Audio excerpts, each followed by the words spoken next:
नमस्कार विद्यार्थी मित्रांनो, माझ्या चॅनलवर तुमचं स्वागत आहे। तर विद्यार्थी मित्रांनो, आज आपण अशा एका महान व्यक्तीने दुसऱ्या एका महान व्यक्तीबद्दल सांगितलेली माहिती आज आपण पाहणार आहोत। तर आपल्या आजच्या पाठाचं जे शीर्षक आहे ते म्हणजे great scientist have a questioning mind, की जे महान शास्त्रज्ञ असतात, संशोधक असतात, त्यांचं मन नेहमी चौकस असते। त्यांना नवनवीन गोष्टी जाणून घेण्याची उत्सुकता असते, क्युरियोसिटी असते। आणि त्यातलेच एक म्हणजे आपले सर्वांचे आवडते, तुमच्या लक्षात एव्हाना आलंच असेल की ते म्हणजे डॉक्टर APJ अब्दुल कलाम। कलाम नेहमी म्हणतात, dream is not that you see in sleep, dream is the thing that doesn't let you sleep. की स्वप्न म्हणजे स्वप्न ती नसतात की जे आपल्याला झोपेत पडतात, स्वप्न अशी असतात की जे आपल्याला किंबहुना आपल्याला ती झोपूच देत नाही। तर अशा या महान व्यक्तीबद्दल थोडक्यात आपण या ठिकाणी माहिती घेऊया। Doctor APJ Abdul Kalam was the president of India from 2002 to 2007। 2002 ते 2007 पर्यंत डॉक्टर अब्दुल कलाम हे भारताचे राष्ट्रपती होते।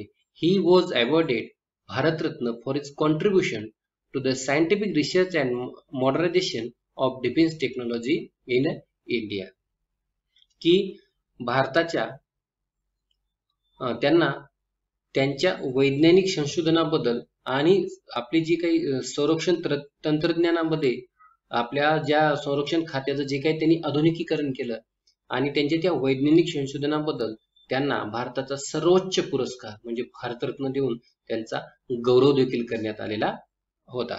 ही लव्ड चिल्ड्रन, त्यांना मुलं खूप आवडायची। His books and ideas have inspired many young Indians, की आजही कलाम हे सर्वांचे आवडतात। त्यांची जी काही पुस्तकं आहेत, त्यांच्या काही नवीन नवीन गोष्टी आहेत, त्या अनेक भारतीय तरुणांना आजही प्रेरित करतात। In this passage he talks about another great Indian scientist CV Raman, आणि आजच्या या पॅसेज मध्ये ते दुसरा एका महान भारतीय शास्त्रज्ञाबद्दल बोलतात, ज्यांचं नाव आहे CV रामन। तर आजच्या पाठाला आपण सुरुवात करूया। तर great scientist minds are restless with questions, they keep asking why does this happen, can I make it better or what more can do this. की जे काही महान शास्त्रज्ञ असतात, या महान शास्त्रज्ञांची जी मने असतात, त्यांच्या पुढे त्या नेहमी कशी असतात, उत्सुक असतात, क्युरियस असतात। ते नेहमी प्रश्न विचारतात, कोणते, असे का घडते, मी यात काही सुधारणा करू शकतो काय, किंवा याच्या आधारे अधिक काय करतील, अशा प्रकारचे प्रश्न ते नेहमी स्वतःला काय करत असतात, विचारत असतात, तळमळत असतात। Latest study the life of a great scientist who lived in the same era as Einstein but about 5000 kilometers east of Germany in India। तर एक महान शास्त्रज्ञ की जे आइन्स्टाईनच्या काळात पण जर्मनीच्या पूर्वेला असलेल्या, म्हणजेच जर्मनीच्या पूर्वेला 5000 किलोमीटर भारतात राहत असलेल्या अशा एका महान शास्त्रज्ञाच्या जीवनाचा अभ्यास आपण या पाठामध्ये करणार आहोत।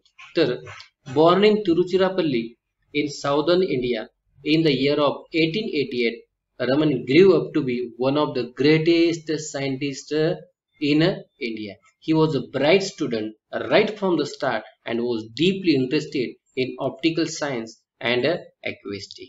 तर इसवी सन 1888 मध्ये दक्षिण भारतातील तिरुचिरापल्ली येथे जन्माला आलेले रामन हे भारतातील अतिशय महान शास्त्रज्ञापैकी एक गणले जातात।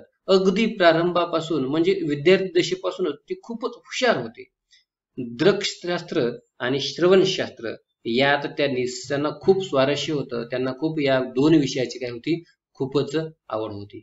दिस is what perhaps led him to discover that mridang म्हणतो आपण याला, and tabla produced a more melodious sound than any other percussion instrument. He was fascinated by colorful things, be it a flower, butterfly or gem. He kept seeking knowledge about everything around him. की त्यांना या दृकशास्त्र आणि श्रवणशास्त्र यात खूपच रस होता, स्वारस्य होते. कदाचित त्यामुळेच त्यांनी असा शोध लावला की इतर कोणत्याही तालवाद्यापेक्षा, पर्क्युशन इन्स्ट्रुमेंट्स म्हणजे काय, तालवाद्य, की कोणत्याही तालवाद्यापेक्षा मृदुंग आणि तबला अधिक कर्णमधुर म्हणजे कानाला गोड असे ध्वनी निर्माण करू शकतात. रंगीबेरंगी वस्तूंचे त्यांना आकर्षण नेहमीच वाटायचं. मग ते एखादी फुल असो, फुलपाखरू असो की एखादं रत्न असो, आपल्या परिसरातल्या प्रत्येक वस्तूची माहिती मिळवण्यासाठी अटोकाट असे प्रयत्न करायचे. He became a scholar in sound and sound related physics. One day a ship sailed from the port of London towards Calcutta. आताच्या कोलकात्याचं पूर्वीचं नाव. On board was young C.V. Raman, who had delivered a lecture on the acoustic of the violin in London. He was now on the ship's deck gazing at the blue waters of the ocean. तर पुढे ध्वनी आणि ध्वनिविषयक भौतिकशास्त्र यातील एक अभ्यासू विद्वान म्हणून त्यांचा जगाला परिचय झाला. एके दिवशी लंडनच्या बंदरातून कलकत्त्याच्या दिशेने एक जहाज समुद्रावरून प्रवास करत निघालं आणि त्याच जहाजामध्ये तरुण सी.व्ही. रामन व्हायोलिन या वाद्याचे ध्वनिशास्त्र या विषयावर त्यांनी लंडनमध्ये व्याख्यान दिले होते. आणि जहाजाच्या मजल्यावर ते आता उभे होते आणि ते समुद्राच्या अथांग निळ्या पाण्याकडे अगदी रोखून पाहत होते त्यांच्या त्या प्रवासामध्ये. He glanced up at the sky, which was the same shade as the ocean. As a series of questions happened in his head. Why are both the sea and the sky blue in color? What is the science behind this course? आता बघा तुम्ही, आता generally एक सामान्य माणूस आपल्या कल्पनेच्या पलीकडचा विचार करू शकत नाही. समुद्राचं पाणी निळं का? तर ठीक आहे, निळं असेल. पण एक जो क्वेश्चनिंग माइंड असतो, एक तळमळणारं जे मन असते, एक जी चौकस बुद्धी असते, ते स्वतःला स्वस्थ कधीच बसू देत नाही. आता समुद्राचं पाणी निळं का, यात आपल्याला काही आपल्याला काही म्हणजे वेगळं विचार करण्यासारखी गोष्ट नाही. पण समुद्रासारखीच रंगछट्टा असलेल्या आकाशाकडे त्यांनी निरखून पाहिलं तेव्हा त्यांच्या डोक्यामध्ये एक प्रश्नावली उभी राहिली की समुद्र आणि आकाश या दोघांचा रंग निळा का? मग या घटनेच्या मागे कोणतं विज्ञान आहे, कोणते कारण आहेत, याचा त्यांना काय झाला, नेमका प्रश्न पडला. His mind seemed to suggest that the reason could be the scattering of light by water molecules. However, his theory was yet to be proved scientifically. त्यांचे मन त्यांना जणू काही सूचित करत होतं की पाण्याच्या परमाणूंकडून होणारे प्रकाशाचे विकिरण हेच याचं नेमकं कारण असायला पाहिजे. पण तथापि हा सिद्धांत अजूनपर्यंत वैज्ञानिक दृष्ट्या सिद्ध व्हायचा होता. याची माहिती याची कारणे-मीमांसा सी.व्ही. रामन यांना कळली, पण वैज्ञानिक दृष्ट्या ते अद्याप स्पष्ट झालेलं नव्हतं. तर पुढे काय झालं आपण पाहूया. When the ship anchored at Calcutta, the young man immediately went on to conduct experiments to prove his theory. His research in optics, the science of light, resulted in the discovery of the Raman effect. He announced it to the scientific world in March 1928. The discovery won him the Nobel Prize for Physics in 1930. It was the first time this prize was awarded to an Asian. The day he discovered the Raman effect, 20th of February, was later declared as a National Science Day. की जेव्हा आपल्या प्रवास परतल्यानंतर जेव्हा त्या जहाजाने कलकत्त्यापाशी नांगर टाकला, त्या ठिकाणी थांबलं, तेव्हा ते आपला सिद्धांत सिद्ध करण्यासाठी तो तरुण होता म्हणजे डॉक्टर सी.व्ही. रामन होते, अगदी ताबडतोब निघून गेले आणि दृकशास्त्रातील त्यांच्या संशोधनाचाच परिणाम म्हणून म्हणजे त्यांची जी काही थेरी होती, ज्यांना आपण काय म्हणतो रमन इफेक्ट असं म्हणतो, त्या रमन इफेक्टचा त्यांना शोध लागला आणि मार्च 1928 मध्ये त्यांनी वैज्ञानिक जगात या त्यांच्या थेरीची घोषणा केली.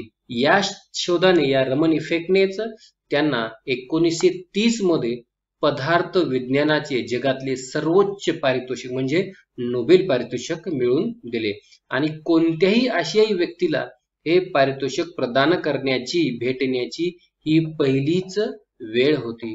त्यांनी रामन परिणाम म्हणजे इफेक्ट शोधून काढला. तोच दिवस म्हणजे ज्या दिवशी त्यांनी म्हणजे 28 फेब्रुवारीचा हा दिवस पुढे हाच दिवस भारतामध्ये राष्ट्रीय विज्ञान दिन म्हणून साजरा केला जातो. घोषित त्या ठिकाणी केलं तेव्हाच घोषित करण्यात आले की हा जो 28 फेब्रुवारी ज्या दिवशी रामन यांनी रामन इफेक्ट नावाचा त्यांचा सिद्धांत सिद्ध केला तोच दिवस आज भारतामध्ये राष्ट्रीय विज्ञान दिन म्हणून साजरा केला जातो. Even before this, his contribution to the science of optics had been acknowledged and he was elected fellow of the Royal Society in 1924. या आधी देखील दर्कशास्त्रातील त्यांच्या योगदानाला मान्यता मिळालेली होती आणि 1924 मध्ये त्यांची रॉयल सोसायटीचा फेलो सभासद म्हणून त्यांची निवड झालेली होती. ही रॉयल सोसायटी या विज्ञानाच्या क्षेत्रात एक अतिशय आदराचं असं नाव आहे आणि याच रॉयल सोसायटीचे फेलो सभासद म्हणून त्यांची निवड झालेली होती. You would have learnt about Raman effect in detail at school, but do you know the discovery subsequently helped in determining the internal structure of some 2000 chemical compounds. की तुम्ही हे जे काही रामन इफेक्ट आहे त्याच्या शाळेमध्ये कदाचित तपशीलवार माहिती घेतलेली असेल, तुम्ही शिकलेले असाल, पण तुम्हाला हे माहित आहे का की या शोधानेच या रामन इफेक्टच्या शोधानेच या थेरीनेच नंतरच्या काळात सुमारे 2000 रासायनिक संयुगाची आंतरिक संरचना निश्चित करण्यासाठी सहाय्य केले, मदत झाली. त्याच संयुगाची रासायनिक संरचना निश्चित करण्यासाठी याच त्यांच्या थेरीची खूप त्यांना मदत झाली. And you can guess what the cost of the equipment that Raman used to prove his theory was. A measly 200 rupees. बघा, आणि त्यांना हा एवढा नोबेल पारितोषिक मिळवून देणारा सिद्धांत सिद्ध करण्यासाठी किती रुपयाची साधन सामग्री लागली असेल आपण याचा विचार देखील करू शकत नाही की फक्त आणि फक्त हा एवढा नोबेल पारितोषिक जिंकून देणारा सिद्धांत त्यांना सिद्ध करण्यासाठी फक्त 200 रुपये एवढा खर्च आला. विचार करा, अगदी 200 रुपयामध्ये त्यांनी असा शोध लावला की ज्याची जगात ख्याती झाली आणि त्यामुळे त्यांना जगातला सर्वोच्च भौतिकशास्त्रातला नोबेल पुरस्कार मिळाला. Raman strongly felt that scientists should not be confined to laboratories to solve scientific problems. They should search around themselves and find those answers in accordance with nature. For the essence of science lies in independent thinking and hard work and not in equipment.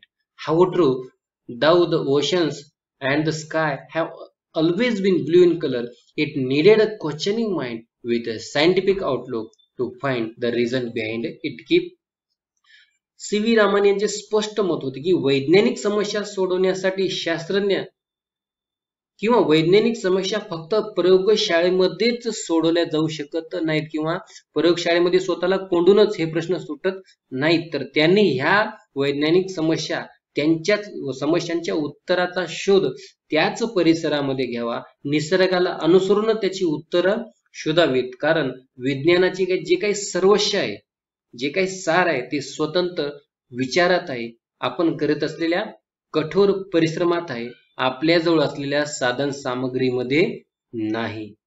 आणि हे खरोखरच खरं देखील आहे. समुद्र आणि आकाश हे रंगाने जरी कायम निळेच होते तरी त्यामागचे कारण शोधण्यासाठी वैज्ञानिक दृष्टिकोन असलेल्या एका जिज्ञासू मनाची गरज होती आणि तेच मन, तेच जिज्ञासू, तेच क्युरियस माइंड हा सी.व्ही. रामन यांच्याकडे होता. म्हणूनच त्यांनी स्वतःला प्रश्न विचारले की आकाशाचा आणि समुद्राच्या पाण्याचा रंग निळाच का, आणि याचं उत्तर त्यांना मिळालं. म्हणूनच ते काय म्हणायचे की वैज्ञानिक समस्या सोडवण्यासाठी शास्त्रज्ञ प्रयोगशाळेमध्येच कोंडलेले असू नयेत, त्यांनी त्याच गोष्टीची उत्तरे आपल्याच परिसरामध्ये निसर्गाच्या सान्निध्यात शोधली पाहिजे. तर विद्यार्थी मित्रांनो, अशा ही एका महान शास्त्रज्ञाची गोष्ट अशा एका दुसऱ्या महान शास्त्रज्ञांनी सांगितलेली आणि ते म्हणजे कोण? डॉक्टर ए.पी.जे. अब्दुल कलाम. मुलांचे सर्वात आवडते आणि सर्वांना आजही प्रेरित करणार असं व्यक्तिमत्व.